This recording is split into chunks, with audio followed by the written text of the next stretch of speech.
How you doing, everybody? This is Kazuya the Game Hunter with a basic tutorial guide for the game called Guardians of Middle-earth. A very interesting MOBA game that just hit Steam last week. It's been around for a couple more. I mean, I think it got released on December 2012 on console, Xbox 360 and PS3, but it just got released on PC. This game was developed by Monolith Production, but Zombie Studio is the one that got responsible of the PC edition. What is Guardians of Middle-earth? Guardians of Middle-earth is an action strategy MOBA. It's a multiplayer online battle arena, very similar to games like League of Legends or Dota. Okay, the emphasis in this game is the teamwork coordination, like in the other games. I know that, but in this one, you really need to work together in order to succeed and defeat the other team. Okay, you have 3 different game modes. You can play against some bots. You can play against some people in 5 versus 5 battles, or you can have another. There is another survival mode that just actually is part of the PC part, and it is very entertaining. I mean, you just need to have a group of friends and trying to survive waves of enemies, and honestly, it is pretty good. I have to say that I enjoy this more than any other MOBA game so far. In this mini guide tutorial, we're gonna go through a couple of details and see if we can motivate more people to get this game. The first thing that we need to do is choose our hero. Okay, there is 5 different classes. The tactician, which is some kind of like an engineer. This is the one that is going to be responsible of building, upgrading towers. Is the support unit. We're just gonna probably call it that way for you to pretty much have an idea of what is his function in the game. The other ones is the Enchanter, which is the classic mage. We got Gandalf, of course, in this class, and their main attribute is the ability attack. We have 2 kinds of attacks in this game: basic attack and the ability attack. The Enchanter has a powerful ability attack. The third class is the Defender.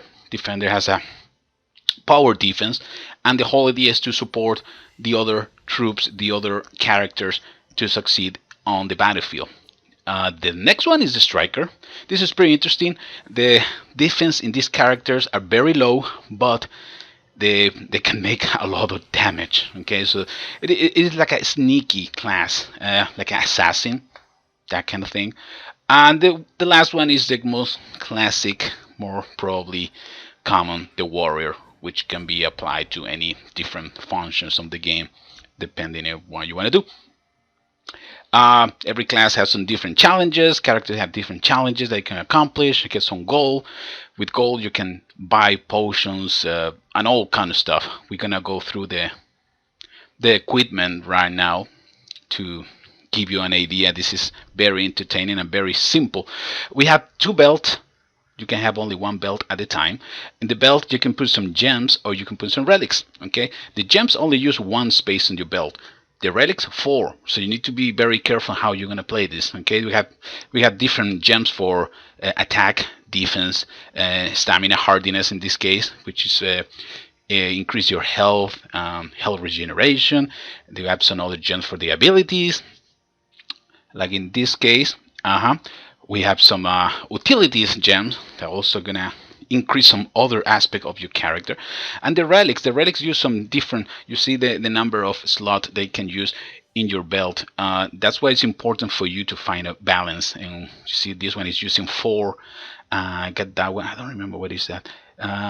Is this one. Okay, each enemy kill give me a basic attack 2% damage, stack up to 20 times. If I die, I'm gonna lose 5. Okay, so it's pretty cool. It's very expensive. It cost me like a 4,000 gold, but I use 4 parts of my belt, which is kinda it's a lot. The second part is the potions.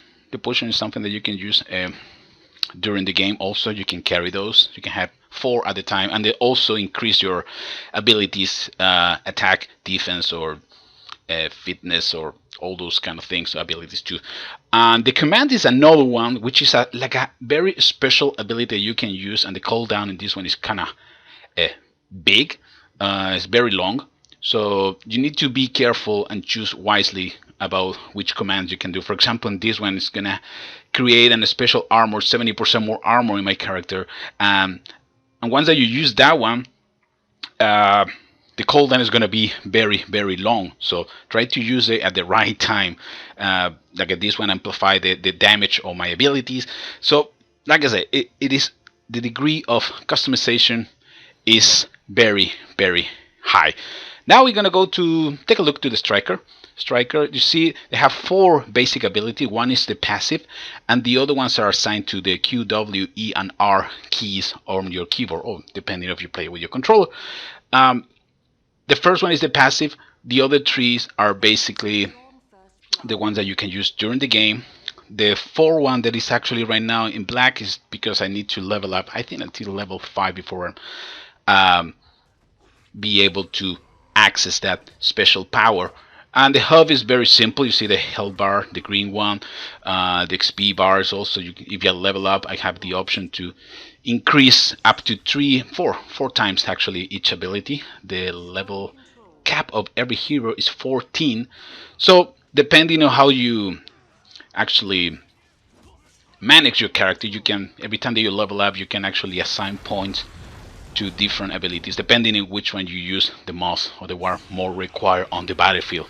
Because every match change completely. Every match is gonna be against some different heroes, so you need to adapt. Some abilities probably work very well against some heroes. Some other heroes are probably more capable to survive those.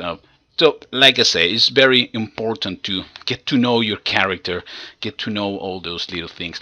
Those shrines in the middle, they allow you to have some special bonuses, so it's very important to control those in the map.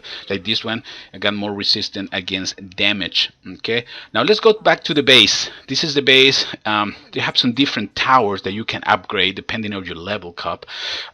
We can create some elite soldiers, because remember, like every MOBA game, your heroes are going to be supported by soldiers. Okay, in here you can upgrade those towers, so you can, instead of only have basic soldiers, you can have elite soldiers, cavalry, and some probably catapult or that kind of units. And this is the main tower that we need to defend. Basically, this is the base, very basic. And the other towers along the way are the one that you need to upgrade. You can upgrade it for healing, some extra damage, some stuff like that, but all depend on your level.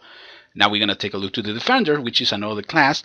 You see the attributes, the special abilities are a little bit more oriented to provide support to your team more than anything.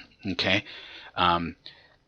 Galadriel is very special. It has some very cool abilities. This is, for example, one of those. It create a grove, and all the units in there are going to be hiding from the enemies and going to regenerate also.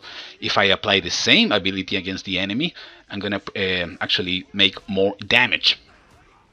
Very, very interesting the way this is done. It's very, I think the heroes are quite balanced, so that makes everything more interesting.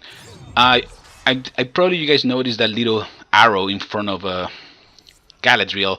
That is the area of effect of my attacks. Okay, anything in that area is going to get affected by my attacks. So sometimes you need to find the angle to be able to provide or make damage to more than one unit at a time. That's actually one of the keys on Guardians of Middle Earth. How you're gonna attack, how you're gonna find an angle that you can actually do damage. For example, you can be focusing only one, or you can be doing the same damage to 4 units at the same time. All depend of how you move your character. Okay, for example, this one doing damage only 1, and this ability of creating the groove is very, very good for the team, especially, right? Things are getting a little bit nasty in there, and you need to keep your distance. Your defense is high, but that doesn't mean that you can survive a direct attack from probably a warrior or a striker, right? There you go. You see, and the whole idea is to keep your troops alive. So, like I said, you need to find your correct class, the class that make you feel more comfortable. And based on that, you see, in this one, the area of attack, I was able to cover like 4 enemies with 1 strike, and that actually make a huge difference, because you can waste time trying to kill only one, or you can have people in the same line and attack 4 guys at the same time and do the same amount of damage. The whole idea is to keep those towers alive, and like I say, depending on your level, you can actually upgrade those towers for healing tower, or do more damage, or fire rate of the tower. And like in some other MOBAs, once that you move when attacking, you gotta be careful. Let the soldiers also always go in front, because those towers can kill your hero in like a, I don't know, 4 shots or something like that. So take a look to that. Always stay behind your troops. They are your Mitchell, basically. So this is, like I say, this is just a basic guide of Guardians of Middle Earth. Ooh, let me get out of here. You see, the striker actually almost killed my Guardian in 1 strike. But providing the group support, I can actually get my troops alive and they can keep fighting for a little bit longer. Okay, let's take a look to another class. This is the Enchantment Enchanter. This is Gandalf. Gandalf the White, and the attacks are more oriented of ability damage more than basic damage. Okay, that's very important. It is quite powerful. So once that you get, it's a little bit weak in close combat, but if the Enchanter got you in a bad situation, you are done. The power, for example, from Gandalf, he can blind all the enemies in this area surrounding him. He can create a special shield that's going to absorb damage, and it's going to actually damage also the enemies, which is pretty badass. And some other attacks, some attacks are oriented just to, in general, to any troops. Some other are oriented just to heroes. So get to know your character, get to know all your special abilities, because that is actually something that's going to make a big difference in the game. See, right now I was able to switch, for example, to that special shield, and that hero didn't stand a chance. I was able to burn his life. And again, this is it's difficult to master probably an Enchanter, because the lower hit point. For example, in here we see Gollum is in a really bad position. He decided to attack one of the monster you can come across around the map, and well, he's not gonna stand a chance against Gandalf and the rest of the troops, right? I was able to get it done and kill quite easily. And all the things that I was talking about, the commands, right? The commands, the special abilities that we can use once every like a while, they provide a very big difference on the battlefield used at the right time. In a few more seconds, we're gonna take a look to actually one of those commands. And again, control the shrines are very important. They're gonna provide some special bonuses for your troops and for your heroes. Okay, so right now we see the command in action. Gandalf is gonna throw on a special attack. He's gonna put an end. He's gonna summon an end. Whatever is surrounding him is gonna die. Alright guys, I hope you're enjoying this guy. This is Guardians of Middle Earth, and this is Kazuya the Game Hunter. Please subscribe, like my videos, and hope to see you in another video later on. Take it easy, everybody.